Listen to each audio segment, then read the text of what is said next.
राज्याच्या विधानसभा निवडणुकीपूर्वी शासनाने 24 सप्टेंबर 2024 रोजी राज्यातील सरपंच आणि उपसरपंचांचे मानधन दुपटीने वाढवण्याचा निर्णय घेतला होता। 24 नोव्हेंबर 2024 रोजी मंत्रिमंडळाच्या बैठकीत या संदर्भात चर्चा होऊन त्याच दिवशी या निर्णयाचा शासन आदेशही जाहीर करण्यात आला होता।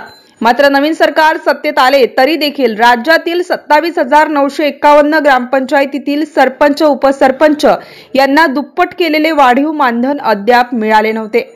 अखेर 13 फेब्रुवारी 2025 रोजी सन 2024-2025 या आर्थिक वर्षातील ग्रामपंचायत कर्मचाऱ्यांच्या वेतन व सरपंच उपसरपंच यांचे मानधन व ग्रामपंचायत सदस्य बैठक भत्ता तसेच ग्रामपंचायत कर्मचारी भविष्य निर्वाह निधी शासन सहाय्यक अनुदान हिस्सा वितरित करण्यासाठी अध्यादेश जारी केला आहे। यामुळे राज्यातील सरपंच उपसरपंचांसह ग्रामपंचायत कर्मचाऱ्यांमध्ये आनंदाचे वातावरण निर्माण झाले आहे।